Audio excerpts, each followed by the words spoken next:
Pas forcément d'ailleurs un choix de quitter la ville, mais vraiment plus de se dire: «J'avais cette envie-là de pratiquer des choses», l'objectif c'est pas d'être 100 autonome de tout point de vue, mais en tout cas, ça serait d'avoir un système qui soit, assez robuste, le plus low-tech possible. Il n'y a pas tant d'actes que ça aujourd'hui qui nous permettent d'avoir un impact, positif de façon assez concrète. Donc ça faisait quand même partie aussi des critères. Bienvenue dans le podcast La Case Robinson, le podcast qui parle d'éco-construction et de maisons écologiques. Au croisement de l'architecture, du bien-être et de l'écologie, je pars à la rencontre de celles et ceux qui mettent ces sujets au cœur de leur vie. Je suis François-Xavier Parent, entrepreneur, formateur en éco-construction et auteur du blog lacaserobinson.fr. Parce que l'éco-construction est encore trop peu démocratisée et que cette démarche demande parfois de surmonter des obstacles inattendus, je vous propose des témoignages inspirants pour vous aider, je l'espère, vous aussi, à bâtir la maison écologique de vos rêves. Parce que la maison est un abri, un lieu intime, parfois un miroir, aujourd'hui je vous emmène dans la case d'Alexandre Bastien. Alexandre rénove actuellement une vieille maison paysanne en Bretagne, dans laquelle il fait la plupart des travaux lui-même et utilise principalement des matériaux biosourcés qu'il trouve localement. Il évoque les caractéristiques du bâti ancien, pourquoi il a choisi ce type de maison, comment s'approvisionner en matériaux locaux, notamment en terre et en chanvre, et comment il aborde un tel projet en parallèle de son activité professionnelle. Alexandre partage aussi ses expérimentations sur le low-tech, puisqu'il a fabriqué son propre poêle bouilleur et un panneau solaire pour produire son eau chaude et son chauffage. Enfin, on parle de sujets plus larges autour de la collapsologie et de l'écologie radicale. D'ailleurs, Alexandre en profite pour lancer un appel aux auditeurs et auditrices pour réfléchir avec lui sur un thème qui lui tient à cœur. Je ne vous en dis pas plus et laisse place à ma conversation avec Alexandre Bastien. Salut Alexandre. Salut, Merci d'avoir accepté mon invitation. merci à toi de me recevoir dans ton podcast, c'est super sympa. Bah écoute, je suis très content de pouvoir prendre un peu de temps pour que tu nous parles de ton projet. Je pense qu'il va parler à pas mal de personnes. Avant d'entrer dans le détail, est-ce que tu peux simplement te présenter et nous dire où tu vis aujourd'hui?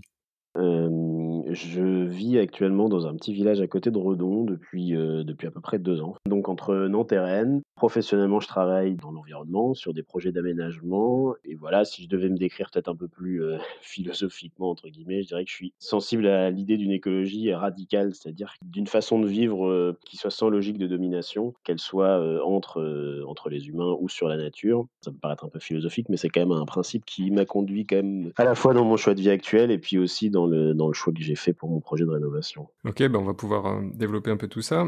Est-ce que tu peux nous le présenter et pourquoi tu t'es orienté vers ce choix-là? Quel était le processus un peu de décision? Est-ce que c'était plutôt par une simple opportunité qui s'est présentée à toi ou c'était plutôt un choix dès le départ qui correspondait à des objectifs que tu t'étais fixés? Ouais, alors pour revenir un petit peu sur comment tout ça s'est déroulé, donc je vivais en 2018, du coup, je vivais et je travaillais à Paris. J'avais quand même aussi depuis, plusieurs mois je regardais de plus en plus de vidéos sur la permaculture sur YouTube. J'avais vraiment envie de pouvoir expérimenter ça de façon un peu plus concrète que ce que je pouvais voir, de façon très théorique. Donc du coup, l'idée de trouver, une maison avec un terrain, qui soit suffisamment grand pour tester des choses, on va dire, c'est un peu imposé à moi. C'est vrai que j'avais un peu du mal à trouver ça à Paris et de façon générale même en ville, hein, parce que c'était pas forcément d'ailleurs un choix de quitter la ville, mais vraiment plus de se dire: j'avais cette envie-là de pratiquer des choses, et notamment, bien avec la permaculture et du coup, ça s'est un peu imposé le fait que, bah, pour le faire, avec un budget qui soit pas, trop conséquent, il fallait s'éloigner de la ville et il fallait aller, plus à la campagne. Donc du coup, on a loué une voiture et puis on est parti 400 jours, entre Nantes et Rennes et puis finalement, en quelques jours, on a décidé d'acheter une maison. On a eu quand même une sorte de coup de cœur pour la maison, surtout pour le terrain d'ailleurs, qui était vraiment enfin qui est toujours d'ailleurs, vraiment très sympa. Mais voilà, donc c'est une très vieille maison en pierre et voilà et maçonnée du coup essentiellement à la terre, hein. Quand on rouvre un peu les enduits qui avaient été posés dessus, on voit que vraiment l'essentiel a été maçonné à la terre. Donc c'est intéressant d'ailleurs de voir aussi l'historique de toutes ces maisons quand on commence à les rénover.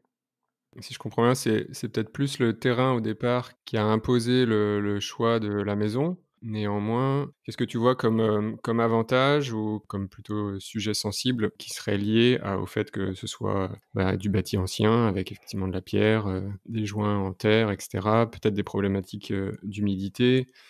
Est-ce que, ça t'a fait peur? Est-ce qu'en fait, ça se gère, correctement? Voilà, dans quel contexte tu es arrivé avant de démarrer cette rénovation? Enfin, déjà, nous, on a visité que des maisons en pierre, mais je sais pas trop pourquoi. Je pense que c'était, un peu parce on trouvait ça joli et donc on s'est dit, puis on avait peut-être aussi quand même un espèce de moi, j'ai grandi à la campagne, mais néanmoins, pas dans une vieille maison, donc je sais pas, j'avais cet intérêt, pour le coup, peut-être très esthétique, peut-être un peu trop esthétique d'ailleurs, de se dire, une maison en pierre, c'est sympa et voilà, donc ça a quand même été, je pense, qui a un peu, surreprésenté un peu le fait qu'on a visité que ça. Après, bon, clairement, à l'achat, c'est quand même beaucoup moins cher que d'autres types de maisons. D'acheter des vieilles maisons en pierre, il y en a surtout, dans le coin où on est, il y en a vraiment beaucoup et elles ont du mal à être vendues. Donc c'était quand même un critère, non négligeable de pouvoir, acheter pour, pas trop cher, tout en ayant du terrain et en plus en partant pas forcément de zéro. Bon, même si ça, je pense qu'on y reviendra parce que maintenant, je sais pas si en tout cas, maintenant, le choix serait peut-être pas aussi évident que ça me semblait l'être à l'époque. L'idée quand même aussi d'acheter une maison ancienne pour éviter de consommer du sol, bon, c'est quand même un sujet, qui est d'importance, d'éviter l'extension urbaine, donc d'éviter de consommer du sol. Donc ça a quand même pas mal aussi orienté le fait de chercher plutôt de l'existant et pas de se dire: «On prend un terrain et on construit dessus».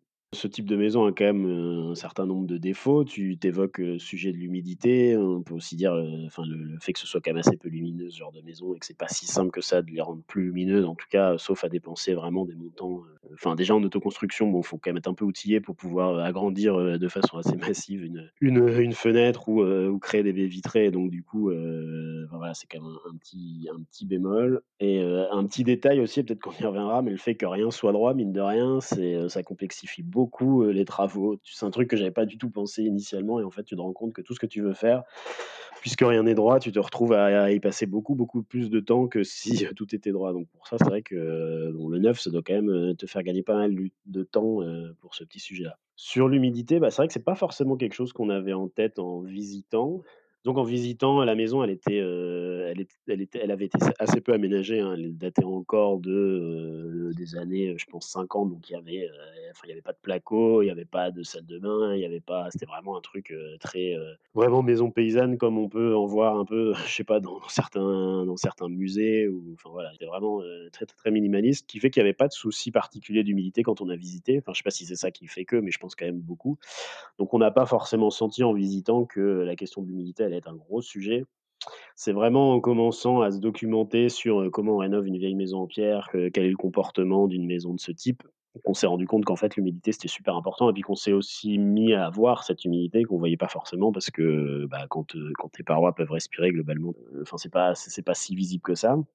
Alors, ce qui est important, c'est déjà de réduire, le plus possible le fait que l'eau puisse, ruisseler autour de la maison. Donc ça veut dire qu'il faut drainer le pourtour de ta maison. Donc, tout autour de la façade, il faut mettre une sorte de conduite, d'eau qui va récupérer l'eau qui tombe au pied des murs et puis qui va l'emmener le plus loin possible de ta façade. Donc ça, c'est un peu le préalable déjà pour un peu assécher, les pieds de mur, faire en sorte qu'il y ait un peu moins d'eau qui vienne dans la pierre, puisque la pierre, elle va dans tous les cas avoir tendance à absorber l'eau. Donc quoi que tu fasses, tu auras toujours un peu ce problème-là d'attirer par capillarité l'humidité. Donc ça, c'est le préalable, c'est ça et puis ensuite, ça veut dire, avoir donc sous tes dalles de plancher, avoir des hérissons qui soient, assez conséquents pour que, l'humidité ait du mal à les traverser.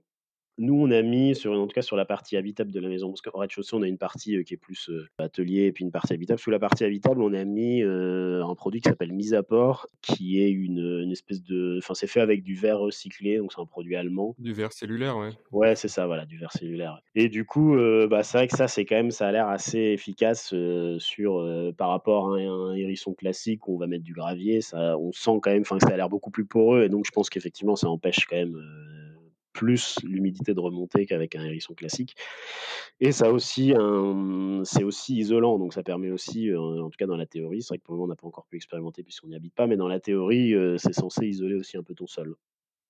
Donc voilà, une épaisseur assez conséquente, donc après au moins 30 centimètres de hérisson pour, limiter les remontées d'eau, faire que l'eau elle ait plus de mal à remonter et puis ensuite ça veut dire, que tout ce que tu mets en œuvre dans ta maison doit pouvoir laisser passer l'humidité. Donc ça veut dire que la dalle elle est faite en chaux et pas en béton.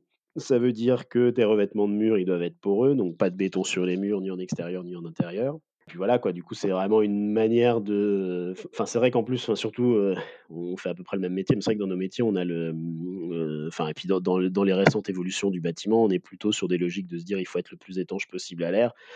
C'est vrai que sur une maison ancienne, c'est pas du tout le principe, quoi. Tu pourrais pas être étanche et puis si tu le voulais, tu finirais par dégrader même ton enveloppe parce qu'il faut vraiment que ta maison puisse respirer, que les murs puissent se charger et se décharger en eau et du coup, c'est vrai que c'est une logique de fonctionnement qui est assez différente de ce qu'on peut voir par ailleurs et du coup, ça veut dire concrètement, bannir, tout ce qui est en plastique de ta maison, donc pas de enfin, on met pas de film polyamide sur le sol comme ça peut être le cas quand tu fais une dalle en béton classiquement. C'est vraiment une autre manière d'envisager le fonctionnement de la maison et puis du coup, bah, forcément, c'est une incidence très forte sur les travaux qu'on réalise, surtout sur les sols. En fait, beaucoup de gens disent, rénover une maison ancienne, enfin, c'est vraiment se poser la question du sol, c'est ce qui prend énormément de temps et ce qui prend d'ailleurs aussi énormément d'argent, mais c'est vrai que c'est vraiment le sujet essentiel, quoi. Je réussis à réduire et réduire au maximum les remontées d'eau sans les bloquer et puis déjà, c'est un bon moyen enfin, c'est une bonne première pierre, dans le projet de rénovation. Ouais. Donc toujours sur cette question de matériaux, et du coup, ce que je comprends, c'est que ces contraintes initiales, bah, elles imposent d'elles-mêmes, les matériaux que tu mets en œuvre dans la maison. Du coup, sur les murs, tu es parti sur des enduits, terre-chanvre. Est-ce que tu peux, nous décrire un peu en quoi ça consiste? Et quel est le principe, de mise en œuvre? Alors ouais, effectivement, c'est un choix qu'on n'avait pas forcément, enfin en tout cas en achetant la maison, on s'est pas dit: «On va faire nos enduits en terre chanvre». On a fait, comme on connaissait vraiment rien, on a fait quelques formations et notamment une formation dans un écocentre, alors c'était censé être sur la chaux la formation, ça l'était, enfin ça a été essentiellement sur la chaux, mais c'est vrai que du coup le formateur nous a aussi fait travailler la terre et du coup, en travaillant, les 2 produits, on s'est dit, «Bah, en fait, la terre, ça a l'air d'être quand même vachement mieux que la chaux» parce que, bah, la chaux, tu l'appliques, avec des gants, à la truelle, enfin, c'est quand même assez corrosif, donc tu appliques pas ça à la main, alors que la terre, tu peux l'appliquer à la main. C'est, pas du tout la même logique aussi, comment dire? La chaux, ça enfin, tu as quand même c'est un peu plus technique d'appliquer de la chaux, même si bon, tu t'en sors, hein, mais il y a la terre, ça a tendance quand même à bien s'accrocher au mur, donc voilà, c'est assez plus agréable à appliquer. Ce qu'on avait initialement prévu, c'était plutôt de faire des enduits, chaud-chauffe, puisque c'est quand même globalement ce dont on entend beaucoup parler, quoi. Quand on a commencé, la première étape, ça a été de casser le sol et puis de décaisser, justement pour ces problèmes d'humidité, pour pouvoir mettre un hérisson pour réguler un peu l'humidité. Donc du coup, on a retiré quand même pas mal de terre et du coup, bah, on a commencé à faire des petits tests avec la terre qu'on extrayait pour voir si elle pourrait être compatible ou pas avec, son utilisation en enduit. Alors c'est vrai qu'au début, on n'y connaissait vraiment rien, parce qu'en fait, bah, finalement, enfin, pour des enduits globalement, il y a très, très peu de terre qui fonctionne pas en fait. Ça va être surtout la quantité de fibres que tu peux mettre dans ta terre, et sachant que du coup, comme c'est la fibre qui donne le caractère isolant de ton enduit, bah, plus tu peux mettre de fibres dans ton enduit, plus tu peux doser en fibres par rapport à ce que tu mets comme terre, bah, plus tu vas avoir, quelque chose qui sera allégé et qui va avoir une bonne capacité tant de régulation hygrothermique que d'avoir de l'air dedans et donc de jouer un petit rôle isolant. Et il se trouve d'ailleurs qu'après avoir fait quelques tests et notamment donc du coup on a dû acheter des petites paillettes de chanvre là pour mettre dans notre terre et c'est en discutant avec le vendeur de chanvre donc qui est, enfin on l'a acheté en filière courte là, en direct auprès de producteurs de chanvre et c'est lui qui nous a conseillé de nous orienter vers une autre terre du village voisin qui était, beaucoup plus argileuse et qui du coup avait une capacité de prendre beaucoup plus de fibres, quoi. En gros, nous, avec notre terre, on pouvait mettre, allez, je dirais 1,5 volume de chanvre, par volume de terre, alors qu'avec, cette terre-là, on peut mettre presque 3 volumes de chanvre pour un volume de terre. Donc du coup, elle était vraiment beaucoup plus légère et donc plus intéressante pour quand même avoir un petit rôle, d'isolation, parce que c'est quand même un peu ce qu'on cherche, quoi, quand on met ça sur les murs. Bah, du coup, on s'est plutôt orienté vers cette terre-là, et c'est un peu comme ça qu'a commencé le fait de se dire: «On va faire tous les enduits comme ça», et y compris l'idée c'est aussi de faire quelques cloisons comme ça. Alors on va bientôt attaquer ça, on n'a pas encore commencé, mais l'idée c'est d'avoir, peut-être pas toutes parce que c'est quand même beaucoup plus long que de poser du placo, mais l'idée c'est d'avoir au moins quelques cloisons qui soient aussi enduites, en terre chanvre. OK, c'est sur les murs intérieurs de la maison et ça fait quelle épaisseur? Mais en fait, tu te rends compte que la réalité, c'est que ça dépend vachement de ton mur, ça dépend vachement de comment tu arrives à peu près à rectifier la planité. Enfin, la différence, en gros, entre la théorie et la pratique, elle est quand même, enfin, sur ce genre de rénovation de vieilles maisons, elle est vraiment, enfin, elle est super importante, quoi. Donc du coup, bah, nous, on met, je pense qu'on met, à peu près 6 centimètres, je dirais, en moyenne, mais peut-être à certains endroits, ça va être plutôt 3, 4, et puis à d'autres, ça va plutôt être 8, quoi. D'accord et du coup, c'est un mélange de terre argileuse que vous avez trouvé à côté, c'est, du chanvre dont l'approvisionnement est également local et puis un peu d'eau et puis vous mélangez ça et vous appliquez ça sur le mur, pour faire l'enduit tout simplement?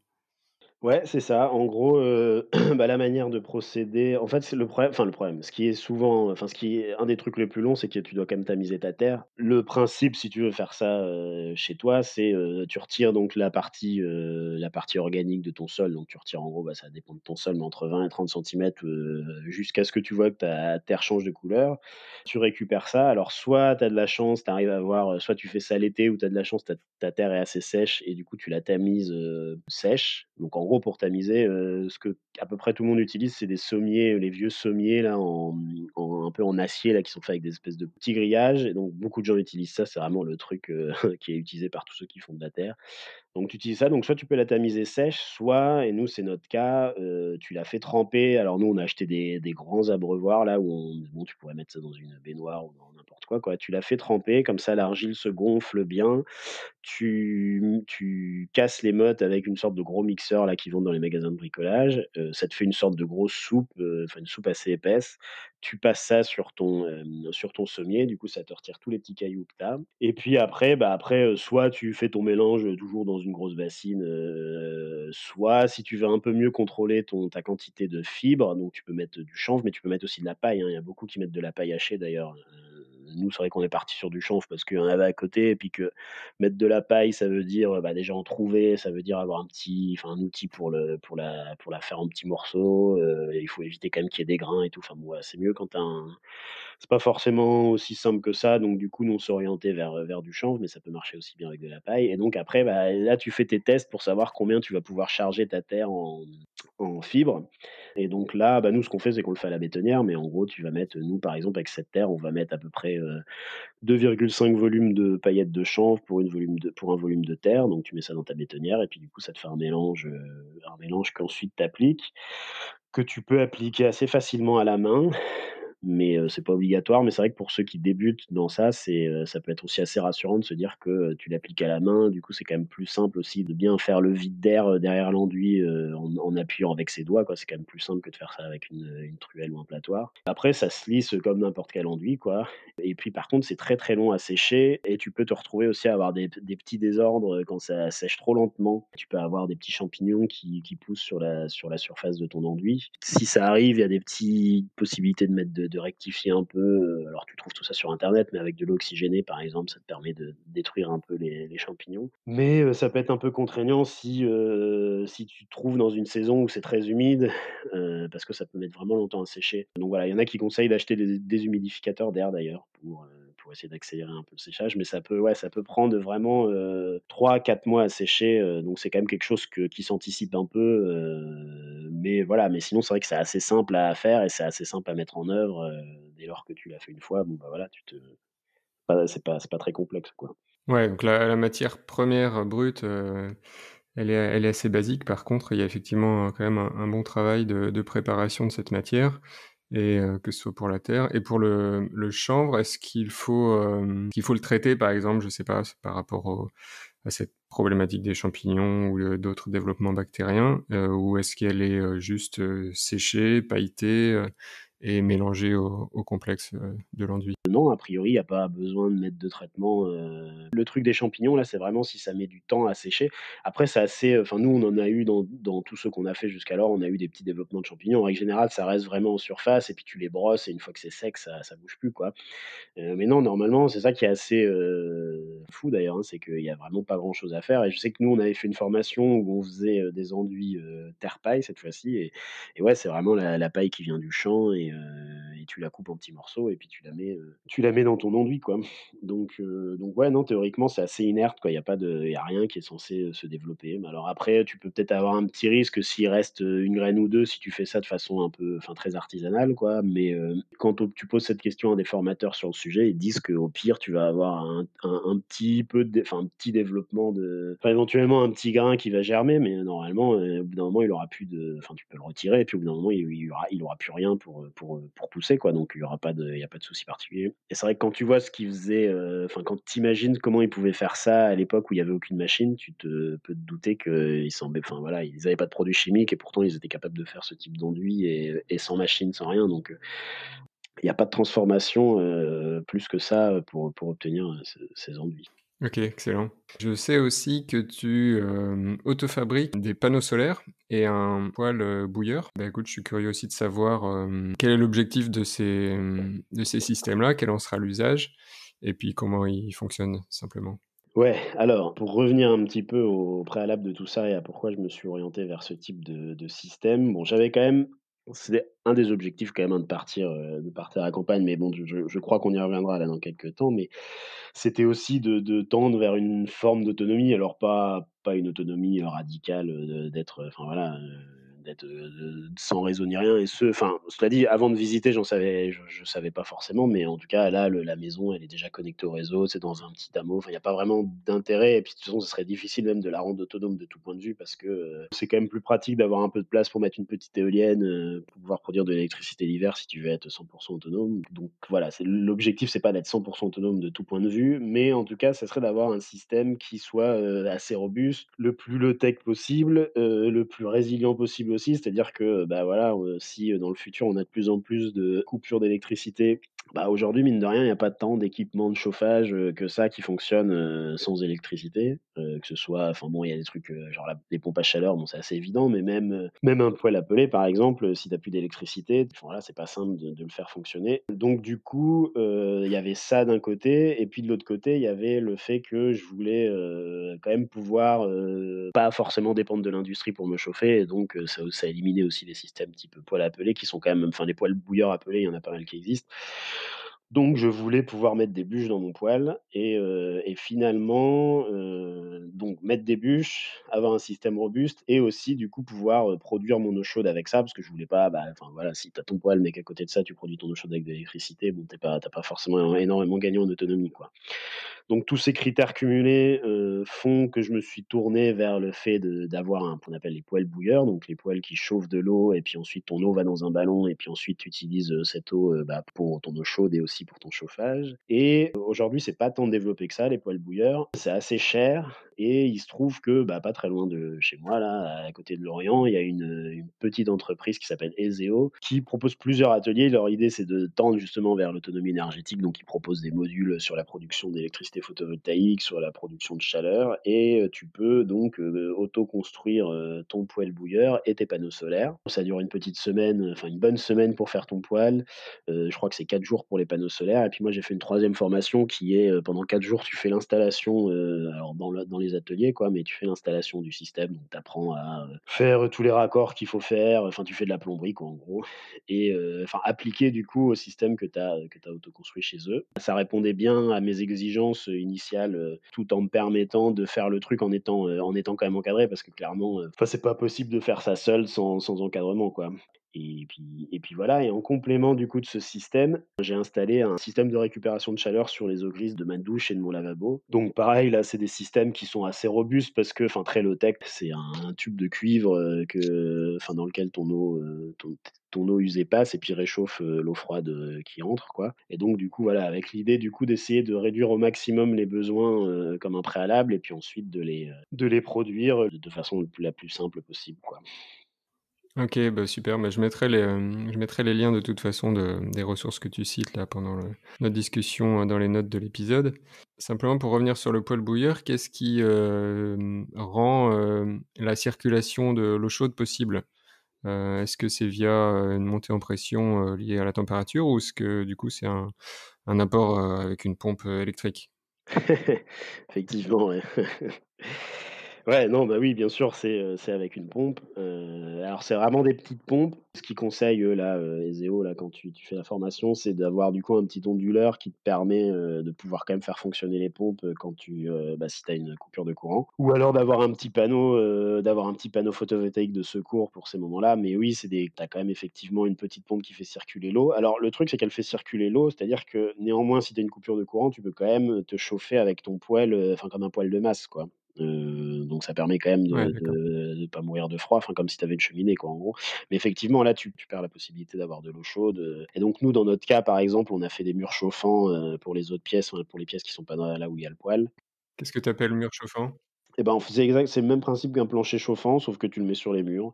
Donc nous, c'était lié au fait qu'on n'avait pas forcément énormément de place au sol et puis, bah, comme on faisait des enduits à la terre, du coup, c'était pas mal, enfin, c'est assez les 2 vont bien ensemble parce que du coup, ça te donne vraiment une grosse masse thermique sur tes murs. Après bon, l'autre avantage que j'ai oublié de dire sur le poêle bouilleur, c'est que ça peut aussi te permettre de faire un peu de cuisson, donc ça peut quand même être pratique pour les moments où voilà, après bon, c'est sûr que si tu es dans une situation un peu de crise, tu te dis que tu revis dans ton salon et puis tu as ton poêle qui te chauffe, tu fais la cuisine avec et puis voilà quoi, tu limites à ça et voilà, mais ouais, il y a toujours quand même on a toujours effectivement un tout petit peu de conso d'élec, malgré tout.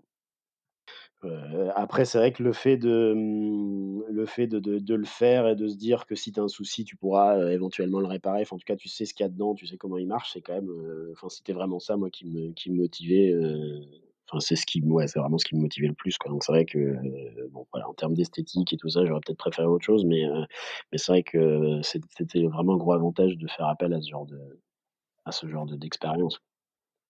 Toujours cette question un peu de sobriété, d'autonomie, c'est un engagement, une démarche, vers laquelle tu tends à travers ce projet? Aussi de préservation des ressources, même des savoir-faire, locaux, si j'ai bien compris, parce que le fait de partir sur, du bâti ancien, bah, c'est aussi pour, conserver un certain patrimoine et puis réutiliser des savoir-faire, qui sont ancestraux presque. Du coup, vient cette question, quelle est, un peu plus large, peut-être un peu plus philosophique comme tu as pu l'aborder au départ. Quel est ton sentiment, aujourd'hui par rapport, au futur qu'on nous prédit? J'entends par là, les questions relatives au changement climatique, les questions, d'effondrement, de la biodiversité, même, de certaines ressources. Clairement, ce projet s'inscrit dedans. Est-ce que c'est aussi une façon de t'y préparer? Bah, oui, oui, carrément, hein. De toute façon, ça faisait vraiment partie c'est un des critères qui m'a aussi convaincu de quitter Paris et d'aller m'installer à la campagne. Clairement, bah, mon sentiment, par rapport au futur, il est globalement pessimiste. Je pense comme presque toutes les personnes qui sont, confrontées au quotidien, à l'urgence, d'agir, face au changement climatique et qui voient bien que globalement, pas grand-chose a en effet pour être à la hauteur de ce qu'il faudrait faire. Le fait aussi que c'est vrai que moi, alors désolé pour les Parisiens qui nous écoutent, mais pour moi, Paris est une ville qui est particulièrement peu adaptée, pour un monde, post-énergie ou pour un monde même qui soit, un peu plus dur d'un point de vue des crises climatiques et d'ailleurs, c'est le covid l'a bien montré, hein, voir aussi comment, globalement, beaucoup de personnes, riches, parisiennes ont quitté la ville et sont allées se remettre, ailleurs parce que voilà, la ville, est quand même assez peu adaptée à ça, trop dense, trop, enfin voilà, pas suffisamment résiliente, quoi. Donc moi, ça faisait quand même partie alors c'est pas forcément c'est clairement pas le critère essentiel qui me fait partir, hein, mais ça faisait quand même partie des lames de fond où je me disais, bon, je me vois pas trop rester, pendant extrêmement longtemps, ici et je me vois même pas trop investir dans quelque chose, dans un appart ou quoi, pour me dire que voilà, enfin ça me paraissait être un risque que j'avais pas forcément envie de prendre. L'idée aussi d'aller à la campagne, c'était, il y avait quand même l'idée de pouvoir tester des choses à mon échelle. Pour le moment, j'en suis pas encore là parce que la rénovation prend pas mal longtemps, mais c'est vrai que moi, j'ai envie de faire plein de choses un peu low tech, de faire des séchoirs solaires, de faire, des petits fours en terre pour faire cuire mes pizzas. Enfin voilà, il y a plein de choses qui coûtent rien et qui demandent juste un peu de temps et qui sont quand même plus simples à faire à la campagne qu'en ville. Un truc aussi, je te le disais un peu tout à l'heure, hein, mais j'ai beaucoup regardé de vidéos sur les logiques de potager, en permaculture et c'est vrai que l'idée de se dire que tu peux partir d'une prairie et puis tu peux l'enrichir pour que ça devienne vraiment un espace productif, qui puisse produire pour toi, mais qui puisse aussi produire, pour la faune qui t'entoure. Enfin, ça a vraiment un côté, cette logique de, ouais, dégradation de l'environnement, c'est quelque chose qui est pas si simple à mettre en œuvre au quotidien, même si, dans certains métiers, on y arrive un peu peut-être. Il n'empêche que, de le faire de façon très concrète, bah, c'est vrai que pour ça, c'est quand même bien, enfin moi, du coup, en plus de la maison, on a un petit terrain à côté que j'aimerais, à moyen terme, transformer en jardin forêt. Bah, voilà, c'est des trucs, ça demande pas grand-chose et puis, ça a un impact positif de façon très concrète, ça a un impact positif sur la planète et il y a pas tant d'actes que ça aujourd'hui qui nous permettent d'avoir un impact, positif de façon assez concrète. Donc ça faisait quand même partie aussi des critères. Je suis moi de mon côté, enfin c'est plus du coup, enfin de façon plus personnelle, mais je suis assez critique de la collapsologie, parce que je la considère, assez dépolitisante, dans le fait de pas forcément nommer, qui sont, enfin qui seraient les responsables. Enfin clairement on n'est pas tous égaux et face aux effets du changement climatique et face à la contribution qu'on a, sur le changement climatique. Et puis il y a le fait que la collapsologie, elle nomme pas non plus, enfin elle réinterroge pas, en tout cas pas directement les modèles économiques, d'accumulation qui sont quand même, quelque chose de, enfin voilà, c'est quelque chose qui est quand même, extrêmement important dans la crise dans laquelle on est et si on sort pas enfin si on n'est pas capable d'inventer un modèle économique qui se base pas sur l'accumulation, on n'en sortira pas non plus. Et puis le dernier petit sujet, alors on y reviendra peut-être, mais qui moi me parle beaucoup, qui est, un peu l'idée de l'historicité du réchauffement climatique. C'est-à-dire qu'on a l'impression que c'est quelque chose, d'assez nouveau et puis qui va nous toucher dans le futur, alors qu'en fait, bah, d'une part, bon déjà c'est pas nouveau, ça touche, voilà, il y a déjà des réfugiés climatiques, il y a déjà des endroits, où des personnes ont dû fuir parce qu'ils étaient plus en mesure de produire leur nourriture. Il y a, et puis il y a aussi le fait que si tu considères, l'historicité de la contribution au réchauffement climatique, bah, ça change quand même pas mal, ça change pas mal la donne parce que c'est vrai qu'aujourd'hui, aujourd'hui, les pays occidentaux, les pays riches ont beaucoup émis pendant de nombreuses années. Se posera un jour la question de qu'est-ce qu'on fait pour ceux qui ont rien émis et qui se retrouvent, touchés, dès à présent? Comment on les aide à pouvoir avoir un mode de vie qui soit juste, normal quoi, c'est-à-dire, pouvoir, ouais, se loger, se nourrir, être heureux, faire avoir des activités, enfin avoir des loisirs et cetera et voilà, je trouve que tous ces sujets-là sont quand même super importants et doivent être pensés, enfin on est obligé de les penser si on veut, avoir une réflexion sur un futur éventuellement désirable, face aux enjeux qui sont devant nous, quoi. Ouais, vaste, sujet, merci de partager ton regard là-dessus. C'est un sujet complexe. Je voulais qu'on revienne un petit peu sur, tu parlais du temps, la nécessité aussi de récupérer du temps quelque part.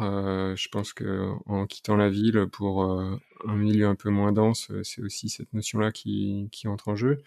Comment est-ce que tu t'organises pour, mener à bien, ton chantier, ton projet?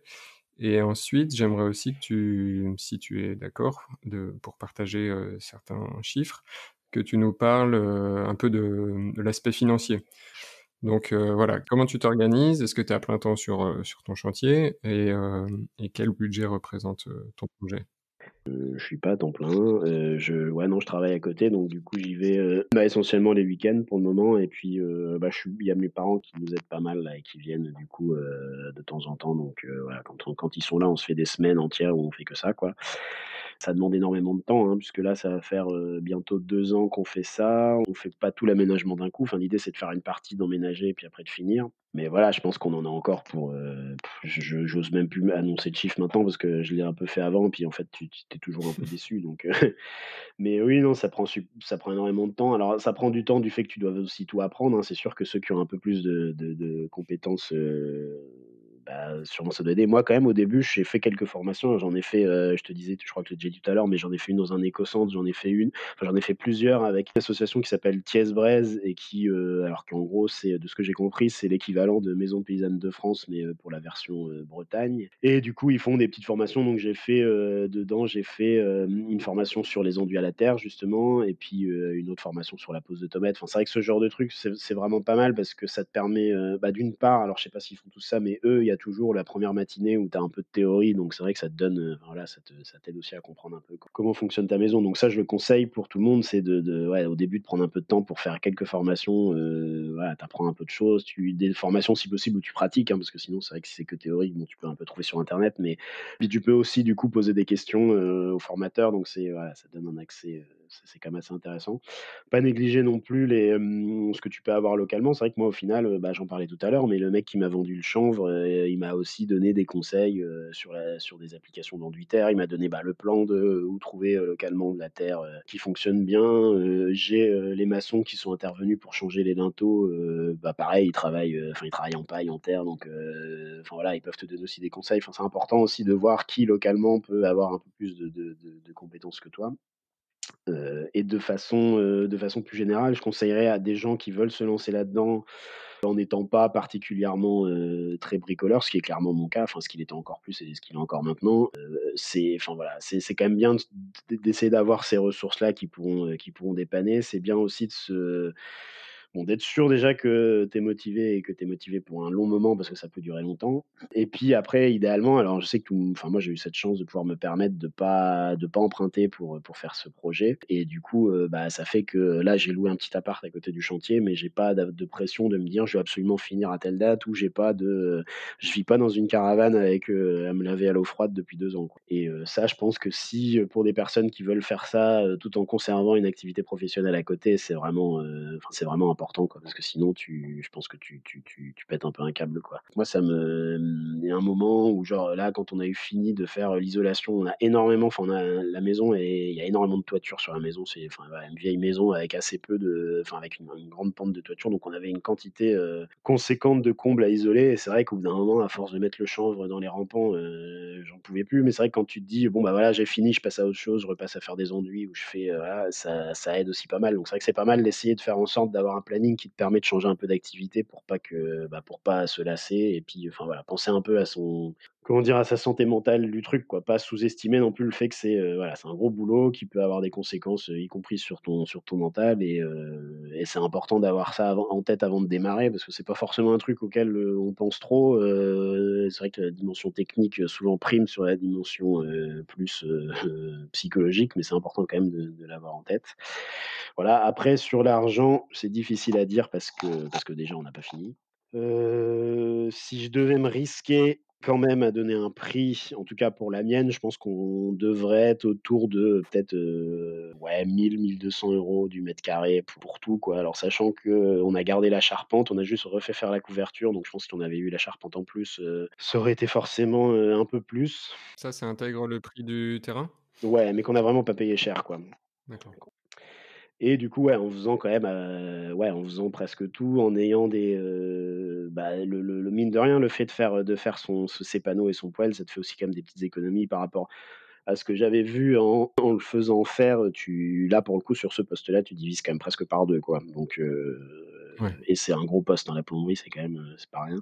Donc voilà. Et en fait, ce qui coûte assez cher et auquel on pense pas forcément, c'est le sol. Mais bon, finalement, c'est vrai que c'est comme je disais en intro que le sol, c'était vraiment le sujet, prioritaire pour une maison ancienne. Et c'est vrai que le sol entre, l'isolant là, enfin le verre cellulaire qui c'est quand même assez coûteux. Alors on en a pas mis partout, mais néanmoins c'est coûteux. Le fait de faire venir des toupies de chaux, pareil, ça coûte assez cher, donc ça peut être à anticiper. Je sais que moi, en discutant avec d'autres personnes qui ont fait ça, tout seuls à la bétonnière et voilà, ils ont gagné pas mal d'argent, mais bon après c'est assez épuisant. Mais voilà, c'est les petits trucs auxquels on pense pas. Après, par exemple, le chanvre, moi j'avais plutôt prévu de le faire en laine de bois initialement. Du coup, j'avais un peu regardé les prix, c'était équivalent. Le chanvre étant peut-être un tout petit peu moins cher, en passant, en direct producteur, mais tu gagnes pas forcément même par rapport au prix, des industriels, quoi. C'est vraiment là plus quelque chose de militant de se dire, enfin de militant et du fait que tu as quand même accès au mec qui te le vend, qui sait le mettre en œuvre. Alors je sais pas comment ça marche quand tu vas dans le commerce, mais c'est vrai que, c'est quand même assez cool d'avoir accès à ce genre de compétences. Mais, en tout cas en termes de coût, c'est à peu près équivalent à si on avait fait en laine de bois, donc là-dessus tu gagnes pas forcément. OK, bah, merci. Je voulais aussi, avant d'avancer un peu vers la fin, que tu nous partages alors tu as partagé un petit peu, les conseils que tu donnerais, aux personnes qui voudraient se lancer dans un projet similaire en disant que toi tu t'étais pas mal formé, mais alors justement, peut-être le point que tu pourrais préciser, c'est comment tu trouves, ces formations, ces ressources, pour, pouvoir, acquérir les compétences, et retrouver les informations dont tu as besoin pour avancer sur ton projet. Ben, c'est pas forcément, si simple. C'est vrai que après tu trouves plein de choses sur internet quand même, hein. Tu trouves, des vidéos enfin ouais, plein de tutoriels, de vidéos, de ressources, mais c'est vrai que c'est quand même bien de enfin moi je trouve que ce serait difficile de tout faire enfin sans avoir ce côté, concret et aussi parce que enfin d'appliquer les matériaux, enfin de voir certains gestes, enfin voilà, ça te fait quand même gagner du temps, quoi. Donc c'est vrai que c'est important de les trouver, mais voilà, c'est pas si simple. J'ai pas de solution la clé en main à part, chercher et puis être prêt à se déplacer, quoi. Mais en gros, pour résumer, moi, ce que je vois là, c'est, Thiès-Brest, et l'écocentre du Périgord et sûrement il y en a d'autres, mais qui sont déjà 2 ressources qui peuvent permettre après de peut-être en trouver d'autres, quoi. Ouais, je mettrai les liens, de ceux que tu as cités, aussi dans les notes. Pour une autre région du côté de Lyon, il y a aussi l'écocentre, Terre Vivante qui fait ça et en fait, je pense qu'après, voilà, en cherchant un peu, autour de chez soi, trouver une première formation et puis souvent, en discutant avec les gens qui sont sur place, on peut rebondir sur d'autres formations, sur d'autres, corps d'état, qui correspondent, à son projet. Je pense que le plus difficile, c'est peut-être de trouver la première et après, finalement, avec la communauté qui se crée, tu avances comme ça un petit peu plus facilement, je pense. Ouais et juste, truc que j'ai pas pensé forcément, mais après moi je suis pas du tout allé là-dedans, mais il y a quand même le réseau, des chantiers participatifs là, je crois que c'est Tuisa, donc enfin bon, j'imagine que tout le monde connaît un Ouais. peu ça, mais où visiblement quand même, de ce que j'ai vu pour des personnes qui ont d'autres projets qui sont allées dans ce réseau, tu peux te former de façon, moins formelle a priori, mais tu as cette possibilité-là quand même, qui existe aussi, quoi. Bon, avant de passer aux 2 dernières questions, est-ce qu'il y a un sujet, que tu voudrais partager qu'on n'a pas évoqué, que ce soit sur un projet annexe ou sur ta maison, voilà, que tu voudrais faire l'écho, aujourd'hui? J'ai écrit un article là sur mon blog, Mediapart, qui parle de l'idée de low-tech et aussi de l'idée de convivialité, qui est une vieille idée, qui a été défendue par, un peu les précurseurs de l'écologie politique là, à savoir notamment Ivan Illich et André Gorz et qui en gros disait que alors ils se disaient ça dans les années 70, donc il y a déjà un moment, mais en gros qui disait que la complexification des sociétés avait tendance un peu à nous déposséder de nos capacités d'action sur ce qui nous entoure et du coup, bah, eux, ils plaidaient pour le fait que, au maximum, on essaye de se réapproprier ce qui nous entoure, d'être capable d'agir, de réparer, de produire, nous-mêmes. Enfin voilà, voilà, c'était un peu un concept un peu théorique, mais qui en fait qui se comprend assez bien et qui se concrétise assez bien. Bah, dans cet article là que je suis en train d'écrire, j'essaye de réfléchir à ce que ça donnerait d'imaginer, une autre manière d'organiser la société, autour de cette notion de convivialité et de low-tech et qu'est-ce que ça voudrait dire en termes de technologie? Comment on pourrait, produire, de la nourriture? Comment on pourrait se déplacer? Comment on pourrait, enfin quels loisirs on pourrait avoir? Voilà. Il y a un blog, enfin un site, d'un mec hollandais qui s'appelle Low Tech Magazine qui est vraiment génial, hein, sur tous les sujets de low tech. Mais c'est vrai que ce sujet qui alors enfin il y a de plus en plus de choses qui se développent en France, mais voilà, ça reste un sujet que je trouve vraiment intéressant et qui peut être un bon cadre pour se projeter un peu dans un futur un peu plus écolo, un peu plus désirable que ce qu'on peut vivre actuellement. Donc voilà, ouais, sujet de la convivialité et du low tech, et l'impact que ça pourrait avoir sur notre vie quotidienne, c'est un truc qui m'intéresse, auquel je suis en train de réfléchir et que je suis preneur de si certaines personnes ont envie d'y réfléchir aussi. OK, super.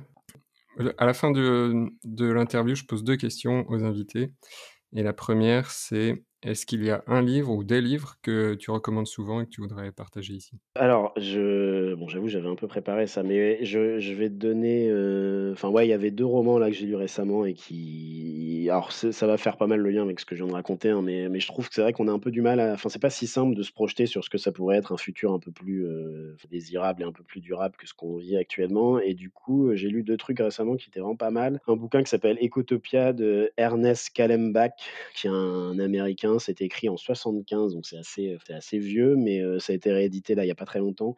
C'est une sorte d'utopie, sur, la Californie qui aurait fait sécession, du reste des États-Unis, dans une logique écologiste, donc pour vivre de façon plus écologique et du coup, en gros, tu suis un journaliste qui, se rend alors c'est la première fois qu'un Américain se rend dans ce nouveau pays là, Ecotopia et qui du coup, bah, raconte un peu ce qu'il voit et en fait, c'est assez intéressant parce que, bah, ça date, enfin ça ouais, ça a genre 45 ans et en fait, tout ce qu'il raconte, tu te dis dis: «Bah, voilà quoi, tout a déjà été dit depuis tellement longtemps et du coup, pour autant, rien n'a été fait quoi». Mais voilà, c'est intéressant de se projeter dans un truc, qu'est-ce que ça pourrait donner et puis d'avoir aussi ce recul un peu sur, déjà dans les années 70 on tout avait déjà été enfin beaucoup de choses avaient été pensées.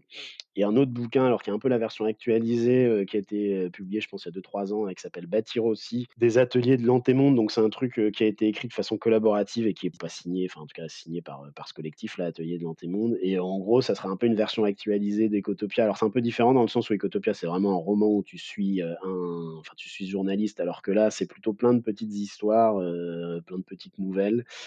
Et par contre, c'est beaucoup plus moderne, dans l'écriture parce que bon, Ecotopia, il y a des choses qui sont quand même un peu, un peu limite, enfin ouais, un peu enfin, il y a des trucs un peu misogynes et tout, alors que ça, c'est clairement plus moderne dans la manière d'être écrit. Et par contre, sur les sujets justement de low-tech et sur la dimension des modèles de production, il y a des choses qui sont vraiment super intéressantes et très, très abouties, quoi. Ouais, c'est vraiment, enfin, c'est vraiment passionnant.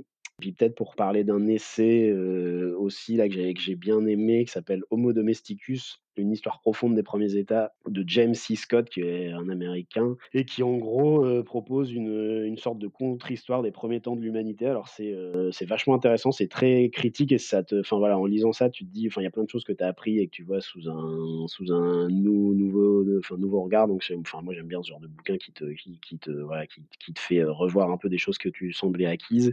Et notamment, une des thèses du bouquin, c'est de dire que en fait, le fait que la sédentarité se soit imposée, c'est pas quelque chose de si naturel que ça. C'est pas en fait, à l'échelle de l'humanité, c'est assez récent et c'est pas, et c'est pas du tout la majorité de l'humanité, en fait, n'a plutôt été pas sédentaire. Et en fait, c'est intéressant parce que tu peux faire assez facilement écho à pas mal de réflexions actuelles, notamment du fait que lui, il parle beaucoup des chasseurs-cueilleurs. Et alors il en fait un peu enfin lui clairement il serait, ils ont fait une sorte peut-être un peu trop, glorification de cette manière de vivre. Mais en gros, il dit que les chasseurs-cueilleurs, ils avaient une alimentation qui était, beaucoup plus riche que derrière, les sédentaires qui ont fait des fermes. Ils avaient un impact sur l'environnement qui était, globalement nul parce qu'en fait, des fois, ils faisaient un peu de potager, mais en règle générale, ils repartaient, enfin, ils changeaient d'endroit, donc ils évitaient de détruire, enfin, ils détruisaient aucun système. Et ils avaient une connaissance liée au fait qu'ils se déplaçaient. Enfin voilà, ils avaient une connaissance des plantes qui était hallucinante. Ils avaient une richesse dans leur alimentation qui était extrêmement importante. Et c'est intéressant parce que ça fait écho à pas mal de réflexions que je suis en ce moment là sur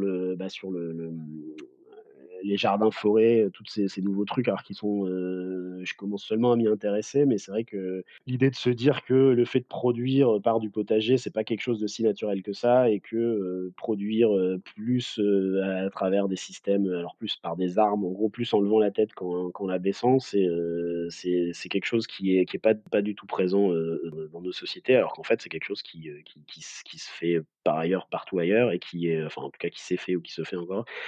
Et voilà, donc c'est intéressant. Je trouve ça ouvre des perspectives assez intéressantes sur des manières de vivre, qui m'intéressent pas mal. Excellent, merci. Sur cette question, sur ton dernier bouquin, ça me fait penser aussi au livre Sapiens que tu connais peut-être, que tu as peut-être, lu, qui est un gros pavé sur l'histoire de l'humanité et c'est vrai qu'il aborde aussi, ce sujet, de l'évolution, enfin de l'arrivée de l'agriculture, dans les sociétés et puis des conséquences que ça a pu avoir, le fait de sédentariser les populations, versus, les civilisations de chasseurs-cueilleurs qui avaient effectivement une vie, assez différente et malgré l'image qu'on pourrait en avoir ou qui peut être dépeinte, dans les médias, ils avaient probablement une vie, assez confortable et plus facile qu'aujourd'hui. Ce qui est peut-être un peu contre-intuitif. C'est un super bouquin aussi. Ouais, ça rejoint pas mal, il dit ouais, il dit des choses similaires et il dit notamment que, au final, ce qui nous arrive de l'histoire, c'est aussi beaucoup ce qui a été écrit parce que finalement toutes les traditions orales, il y a personne enfin, elles sont enfin, il suffit de détruire un peuple pour que toutes ces traditions orales disparaissent alors que des livres, ça reste. Et puis, les archéologues se basent beaucoup sur les livres et du coup, il dit que, enfin voilà, que du coup, on a l'impression, en tout cas pour les archéologues, on a l'impression que les parties où il y avait beaucoup plus c'était beaucoup plus des sociétés, mobiles que sédentaires, il y a plus de preuves quoi, enfin il y a très peu de choses qui nous reviennent de ces moments-là. Et du coup, c'est difficile de s'imaginer qu'ils étaient, peut-être heureux parce qu'ils écrivaient pas. Mais en fait, peut-être que pas écrire c'est enfin en fait, on sait pas si le fait d'écrire des trucs, ça veut dire que tu es plus heureux et plus avancé que pas écrire et peut-être même c'est le contraire quoi. Enfin, c'est assez intéressant ce point de vue, que j'avais jamais entendu, avant. voilà, c'est marrant. La deuxième question que je pose, à tous les invités, c'est est-ce qu'il y a une citation qui te vient souvent à l'esprit? Ou, si tu pouvais écrire un message sur, un panneau, qui pourrait être vu par des millions de personnes, qu'est-ce que tu écrirais? Ouais, c'est pas évident comme question. Ce que j'écrirais, j'avoue que je sais pas trop parce que, qu'est-ce que tu peux écrire qui peut vraiment changer quoi que ce soit? Mais en tout cas, une citation que j'aime bien, qui est de Murray Bookchin, qui est un anarchiste américain là, qui a d'ailleurs beaucoup écrit encore sur l'écologie et sur le municipalisme libertaire, tout ça. Enfin voilà, il est assez intéressant et qui écrivait: «L'obligation faite à l'humain de dominer la nature découle directement de la domination de l'humain sur l'humain». Et je trouve que c'est intéressant de garder ça en tête que enfin vraiment, enfin ça ouais, ça permet un peu de connecter les choses et de se dire que enfin voilà, tu peux pas te revendiquer écologiste si, derrière tu te revendiques pas de l'émancipation et de la fin de toute forme de domination. Et voilà, je trouve que c'est une bonne manière d'élargir un peu la notion d'écologie, quoi.